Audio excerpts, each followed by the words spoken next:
My name is Ryan Pickering. I'm from Berkeley, California, and I'm truly having a sober psychedelic experience being in front of all of you right now. I'm a former anti-nuclear person, and I changed my mind recently, and to host this incredible panel, what an honor. I'm gonna begin by allowing an opening statement from all of our panelists, and I'd like to begin with Scott Lathrop. I think I'm gonna stand up. I feel a little bit better standing up and looking at all this group. Also, I guess I want to say good morning, New York. So that's kind of a neat thing.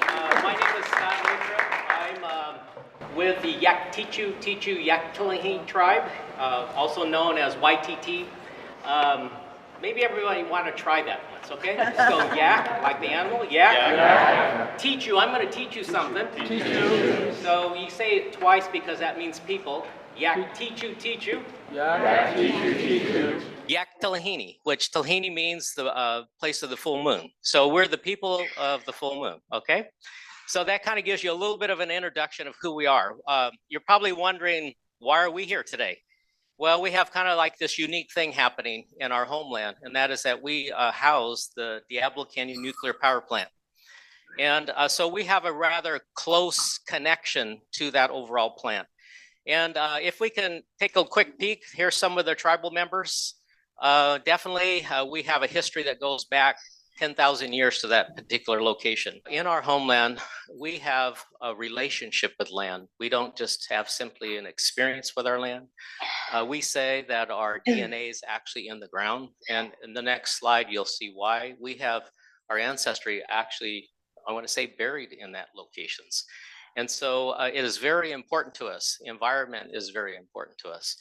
And we believe whether it's a creator-given resource or a man-made resource, that it's our responsibility as the ancestral people of that area to do the stewardship and have, I want to say, primary decision-making on what happens going forward on that land.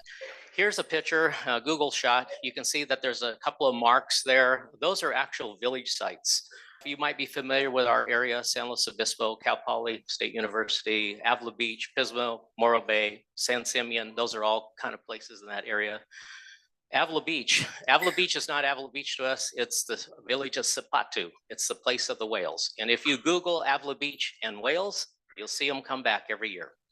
I hate to say it, I'm going to do it, but they want to put a wind port there. We're not in favor of that. Looking at Ja'iwi, right up, coming up the coast there, that's about 3 miles south of Diablo Canyon Power Plant.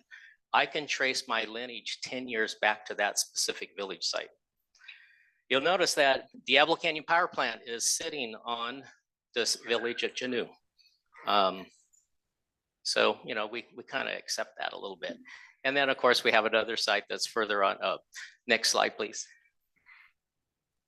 What I wanted to show you in 1968 or in the 60s, yes, I was around in the 60s.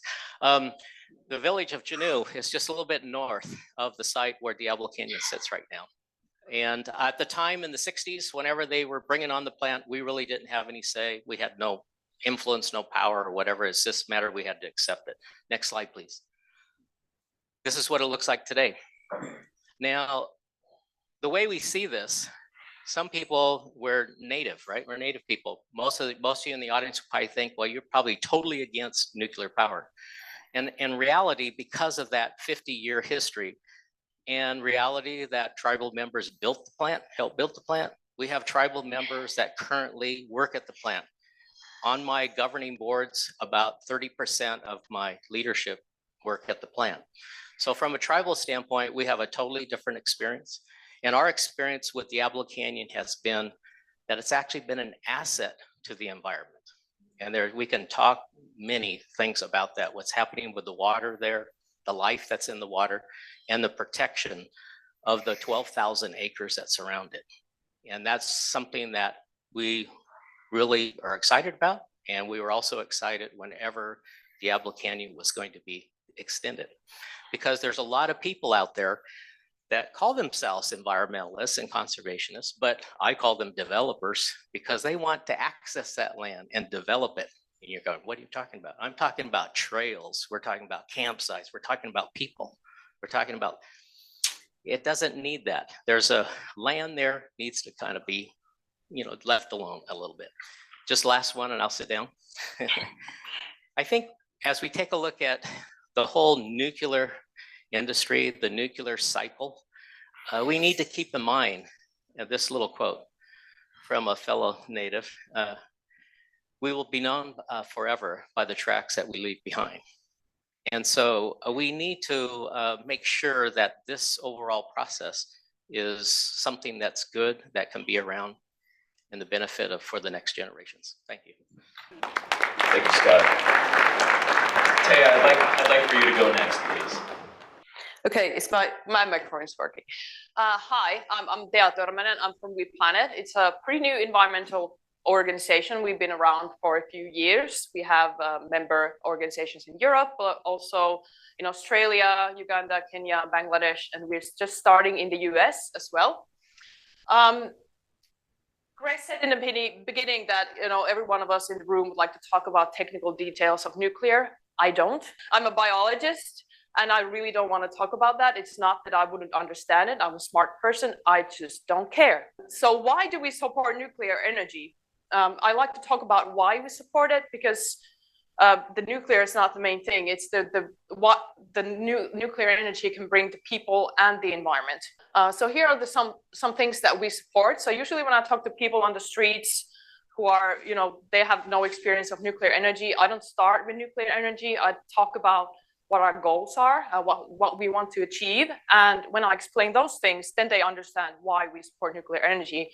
And it's just one of the technologies that we support. We support other clean energies as well. And technologies like gene technology in food systems and agriculture. Nuclear has one of the smallest environmental footprints of all energy production methods. And that's why we support it. If you don't like mining, you should like nuclear. Because as we heard in a previous panel, it's, we can do in situ leaching. It's not damaging for the environment. You need very little materials to build the plants, because uranium is so energy dense that you need very little of it, and you produce a great amount of clean energy, low emissions, everything. So it's very good for biodiversity. It's also good for energy security. We have many developing countries, like I said. They want the same standard of living that we do. They want access to education, healthcare, everything that we have. And we believe nuclear energy will play a crucial part in that. So it's really powerful for the people. And we want a future, like a high energy future. We need clean energy for all kinds of things. We need energy for recycling. We need energy to produce proteins and lipids in a way that doesn't need animal production. So we need clean energy for that. And so it all comes down to energy. And that is the reason why we support and promote nuclear energy. It's not because we love the technology in itself. I mean, it's great, it's awesome, but it's because we think that it's a very good way for us to achieve our goals. Thank you. Thank you, Taya. Danielle, your opening statement. Yeah, absolutely. Is my mic working? Okay, I think it is. Hi, everybody. First, I want to start off by thanking Ryan for inviting me to be here. We have a great crowd and a great venue, so I don't know what else you could ask for. I'm Danielle Butcher-Franz. I'm the CEO of the American Conservation Coalition. And for those of you who don't know, ACC was founded in 2017 by a group of young, right-of-center politicos who cared deeply about the environment and about climate change and wanted to see a more innovation, market, industry-led approach to these issues. And so we represent about 50,000 members nationwide who have agreed that they want to see an innovative approach to climate change and to emissions reductions. And so when I come to events like this, I like to think of myself as the bridge or maybe a translator for those in the room who are maybe a little more academic or a little more technical, dare I say, maybe a little nerdy, and the average everyday person who is maybe a little bit mind-boggled by nuclear and doesn't quite get how it works or maybe has some hesitation. So I like to think of myself as a translator in that sense. And there are 2 points that I want to open with today. The first is that among young people, we have found overwhelming support for nuclear. So we recently polled our national membership about the types of energy that they were excited about and what they wanted to see. And the number one response was overwhelmingly nuclear energy. Young people are pumped up about this technology and about what it can do for the planet, and they want to see more and more of it.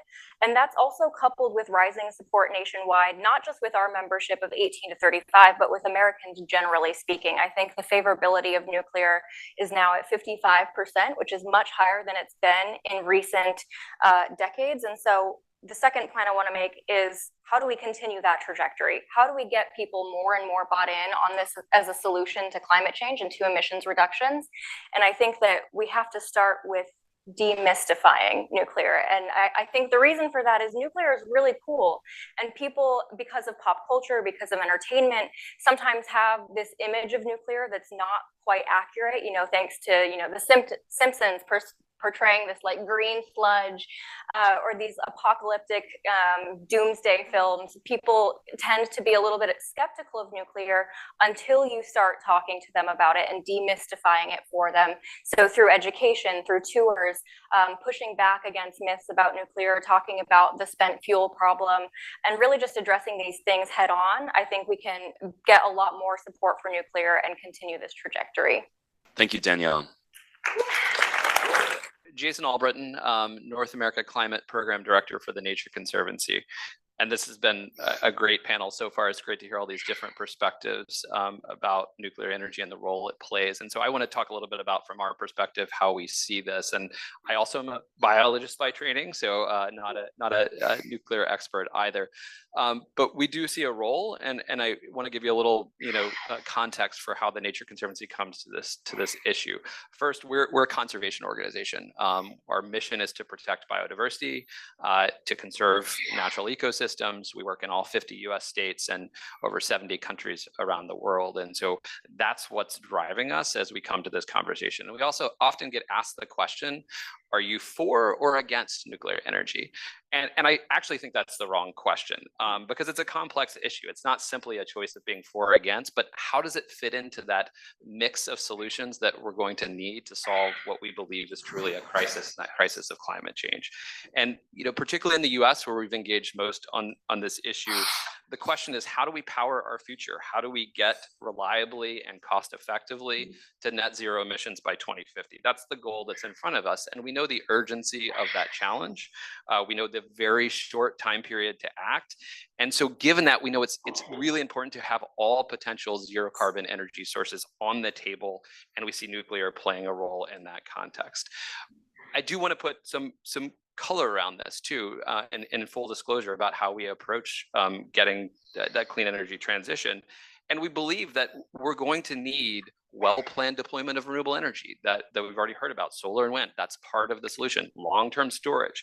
We need that full mix, but nuclear can be an important complement as we think about that transition. And then how do we get to these goals, and how do all these different clean energy sources work together? We've also already heard that nuclear provides a ton of clean energy to today's grid. That's really, really important, and we can't gloss over that.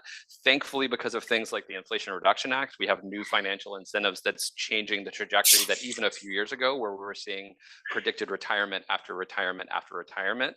And the retirements that were happening were being replaced by natural gas or fossil fuels, meaning we were moving in the wrong direction on emissions, which we just can't afford where we are. When we're thinking about the short time period to attack climate change, to deal with this, we can't be going backwards. So maintaining that clean energy generation is really important.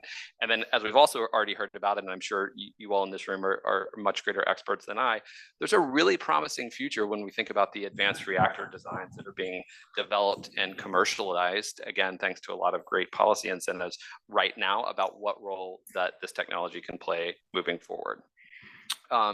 So again, when we think about the clean energy transition, we think about the role that nuclear can play alongside renewables and other clean energy technologies.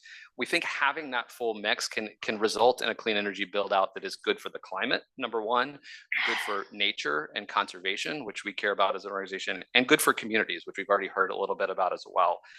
And I think one particular attribute of nuclear that can help contribute there is its small land footprint. We know that the clean energy build out is going to take a lot of land, and that is already resulting in massive conflict. And that's a key barrier that has a potential to slow down this much needed clean energy transition. So nuclear can help in that regard to help lessen that footprint. My organization, the Nature Conservancy, published a study in the last 2 years called Power of Place. And that study was really looking at this clean energy transition that we need to get to net zero, and what are the land implications of that? What are the conflicts with nature that are likely to come along with that? And are there ways to minimize that conflict? And so when we think about it from that perspective, what we found is when we have a broad mix of clean energy technologies, including nuclear, we get a much smaller land impact. We get fewer conflicts with both nature and communities, and that's the direction that we need to go. So one final comment to wrap up these opening remarks is that we believe nuclear can play a role in the clean energy transition, but individual clean energy facilities, nuclear included, no different than any other clean energy technology, must be evaluated on a case-by-case basis to evaluate the risks, including safety, local environmental impacts, siting, waste disposal. All those are important, including the full life cycle from the generation of the fuel, which we know has impacts that must be managed. We know there have been historic inequities with that we have to continue to think about, to the generation, to the waste. But we have to do that with all clean energy technologies. Nuclear is no different in that regard, but having that thoughtful approach to make sure we're minimizing impacts, we're building out in a thoughtful way.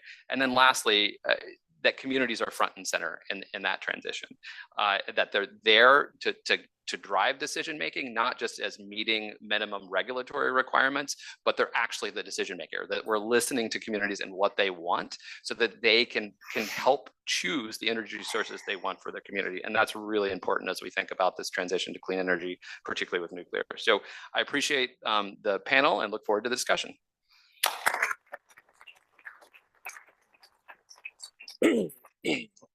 Thank you, Jason. So socio-environmental, let's start with communities. As Jason said, I think that's where we've missed in this room is we kind of. So what's interesting about nuclear is in the United States, if we look at the polling data, 85 for communities immediately around nuclear plants, 85% support their continued operation. 85%. Whereas in the United States, 51% of Americans support nuclear energy. So there's a disparity there. Scott, with the longest history next to a nuclear plant, tell us a little bit more. Your tribe was recently part of a documentary on PBS. Your tribe has called for land back on the 12,000 acres around Diablo Canyon. Give us a view of the community in San Luis Obispo and how they look at nuclear energy. Yes, definitely. In reference in San Luis Obispo City, it's very pro-nuclear. The numbers that you're quoting is very high.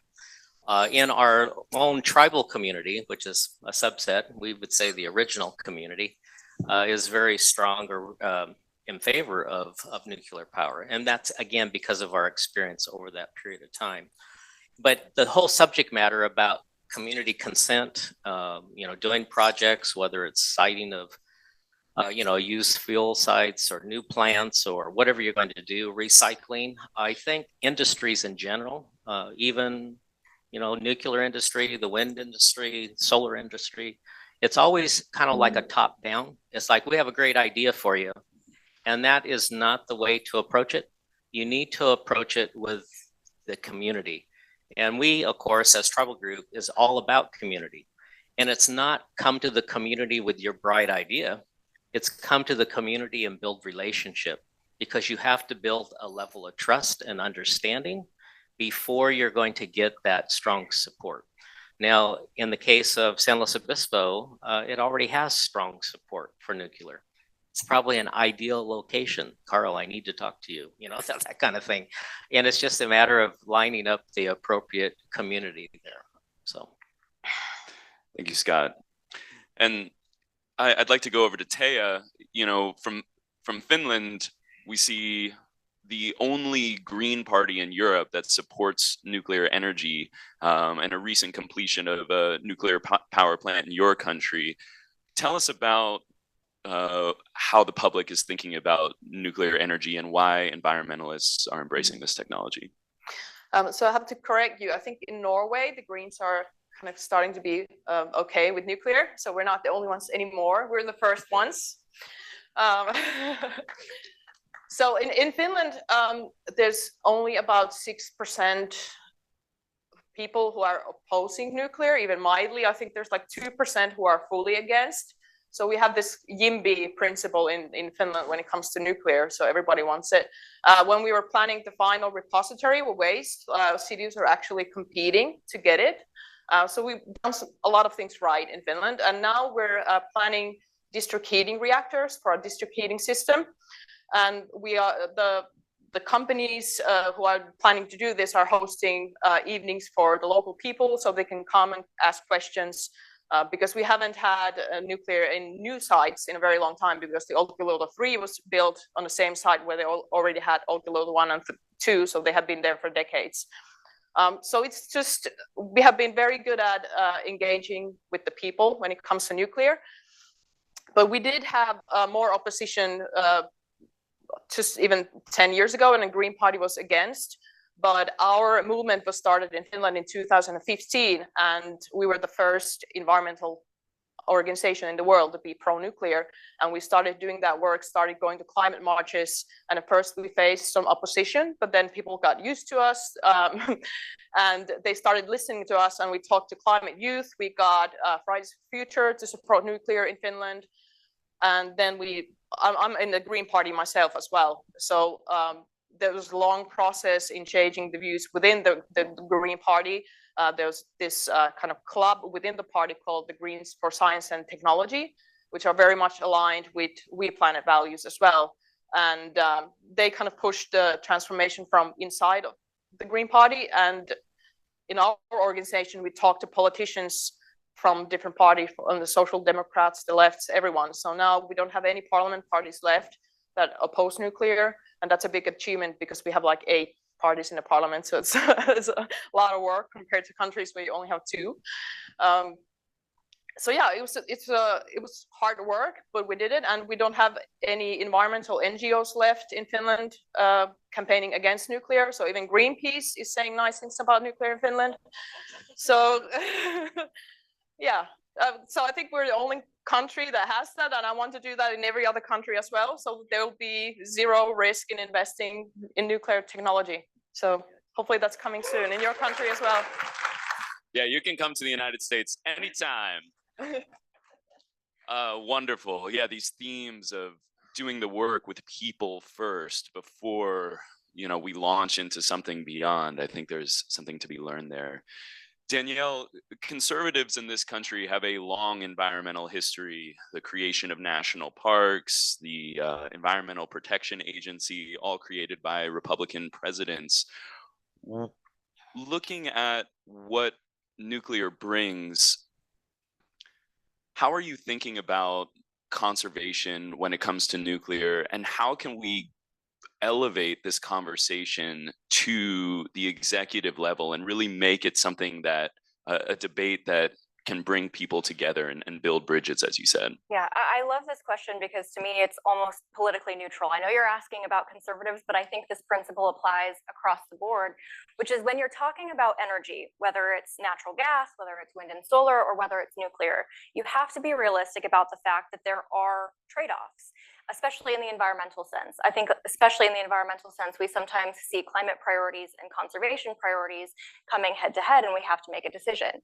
With nuclear, you have a great advantage because it's not only emissions free, it's not only clean energy, but it's also very energy dense. And so you can use such a small footprint of land for clean energy that you really can't get from any other source. And so when you're thinking of energy in terms of trade-offs, nuclear is one that I think stands really head and shoulders above the rest in that sense, because you can prioritize conservation and clean energy at the same time. And so I think that's something that conservatives in particular are very drawn to because of their conservation history. Conserve is right in the word conservative.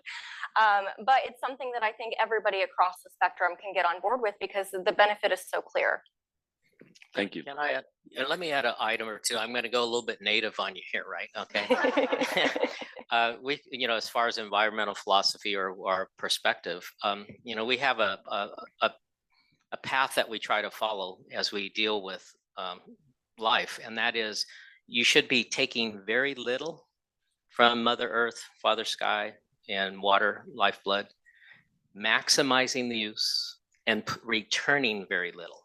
So when you take a look at, I say really there's only three sources of generation. That's fossil fuel, nuclear, and weather reliant renewables. When you take a look at all three of those, ask that question. What takes the least from our resources? What can you get the max out of? And what do you put back the least in Earth? It's a tribal concept. That's why I'm saying, don't go tribal on you. And I think you'll come to it's a no-brainer, solution. I'm kind of sad to see our policies and our money, our time, and our resources actually being put into the energy system or energy in the flip. Personally, I think there should be a lot of time and energy, money putting into nuclear because of that dense, small footprint, and not so much with where the trends are going today. I had to say that, sorry. Thank you, Scott. Jason, you're the most in touch with public policy and DC. How are we going to continue to conserve land in this country when it comes to the energy transition? What insights can you provide? How can you coach us in talking to DC to achieve these goals that are very apparent to all of us? Borrow that Oh, sure. No, you can't have it. So a couple of thoughts. I mean, I appreciate Danielle's comments, and our organizations work a lot together, so we're aligned. But we have to think about that. We call it the 3 C's: climate, conservation, and the community. It's critical when we think about the energy transition. And that's not always the way that things get thought about, particularly in policy circles. It can be well, that's good for the climate. It must be inherently good if you have one perspective, or that's a climate technology and it gets it. But when you take that more integrated approach, I think that's really important. And it does help you evaluate kind of technologies and the role that they can play, and how they fit into a mix and how they fit into a future that we want to build towards. I will say more to the political question. And this was alluded to in the previous talk, that we do a lot around climate policy in DC, and this topic is by far the most bipartisan issue on clean energy topics, and it's shocking.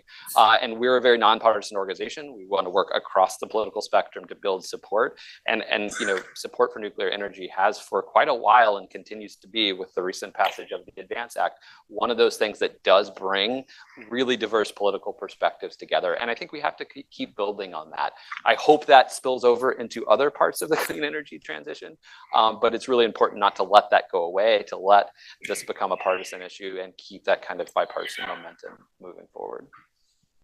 Thank you, Jason. Yeah, the bipartisanship is tremendous, and I can't remember the exact numbers, but the Advance Act going between the House and the Senate in the United States passed with over 450 votes, and so I think one of the most popular pieces of legislation in modern history. Wonderful to see. We have some time for questions. Please raise your hand, and I will do my best to get to you. Yes, sir, with the laptop. We have an online question. Wow. Well, somebody want to read Represent online. Okay, we'll get a microphone over to you. in the interim? What is it right? Should be on. Hello, can you hear me? Great. So there's a lot of people online. We had over 60 at our the last number we took, calling in or watching from Montana, Kenya. And the question we have today is from Brian Kayingi, who's a regulator in Uganda for the Atomic Energy Council. And he says, Danielle sent such a positive message on youth embracing nuclear energy. Has the coalition taken any steps on enhancing and consolidating these youths? If so, how are they engaging them? Thank you. Yeah, that's a great question. So we are very active nationwide and do our best to get all of our members as involved in their communities and in federal advocacy as we can. So we have over 100 community branches throughout the country, and these branches are young leaders who have stepped up, and they participate in a lot of different things, calls to action. So if there's legislation that they support, they'll write to their legislators and explain why they support it. They'll do local op-eds and letters to the editor doing advocacy for these issues that they care about. And then also they bring their passion and their activism back home. So they'll do things like community cleanups or tree plantings. Our organization really likes to emphasize walking the walk and talking the talk. So we always like to have a little bit of a community focus in addition to that national advocacy that we do.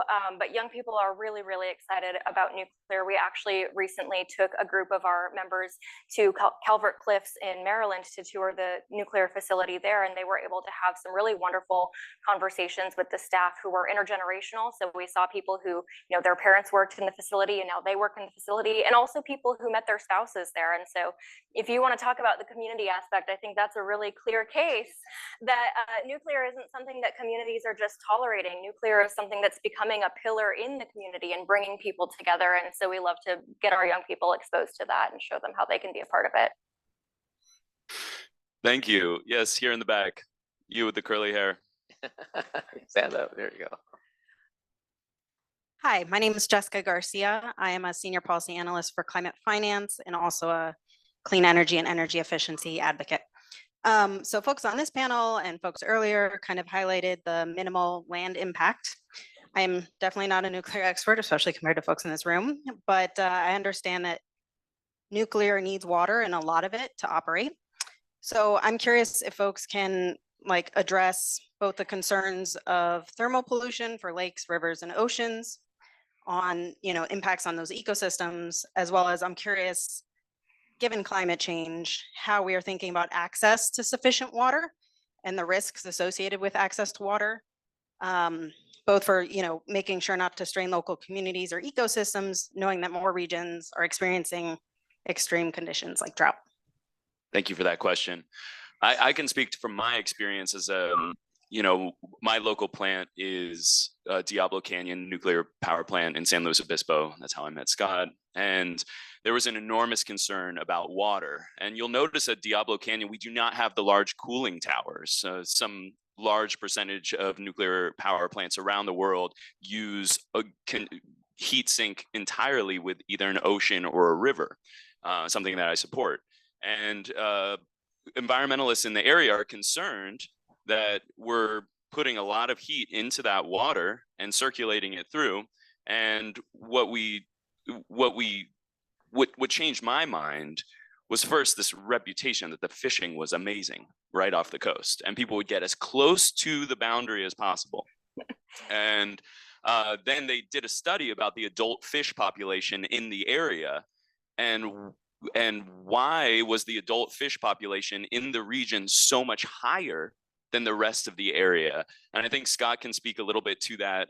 But I think one thing that we will see in nuclear construction in the future is less cooling towers and more heat sinks into the water and other advanced technologies that don't require water cooling in general. And I'll pass it over to Scott for maybe his perspective. Great. Just a couple of thoughts on that whole thing. You know, it was a big deal in the area talking about the once-through cooling and the issue of killing fish larvae and heating up the water and so forth. And probably I would say today, the only people that really have a concern or are upset are probably the students at Cal Poly in marine biology. Because if you take a look at the inlet and the outlet, one side is cold water, the other side is warm water, and it has a tropic effect. In fact, Mother Nature has adopted that, and there's rather unique tropical kind of life there. So that means if you're a Cal Poly student, you don't get to go to the Bahamas or something like that to study it. You just have to go to Diablo Canyon. And so I always get a kind of a kick out of people saying that, you know, it's wrecking the environment, or it's bad for the environment. Again, as I mentioned earlier, it actually has been a positive thing for the environment.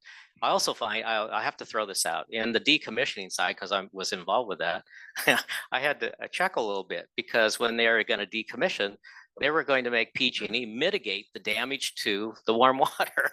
And it just didn't make sense to me that if they were going to decommission, that they also had to pay for something that they created that people, that's just strange.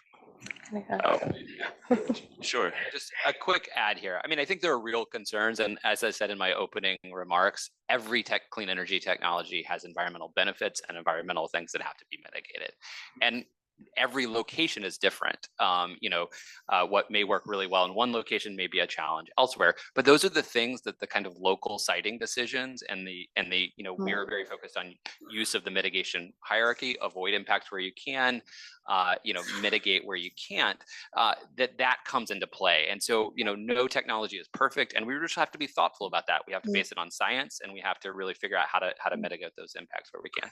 Just very quickly, in Olkiluoto, they don't have the cooling towers either, so they use water, and the effects have been studied quite extensively for decades. Very local. The only thing that basically happens is the surface of the water doesn't freeze during winter, whereas it does freeze in other areas like close to the plant. But there are 4 nature conservation areas right next to the plant. One of them is a marine protected area, so the effects are very local, and that's basically the only environmental effect the plant has, is the water is a little bit warmer next to the plant, and that's it. And compared to any other energy production method, I mean, that's minuscule. So I'm not worried. Unfortunately, we are done, and we're going to go to lunch after this. We're not going to lunch. Why don't you come up here, Eric, because I have no idea what's happening. I want to thank our panelists. I want to thank our audience participation.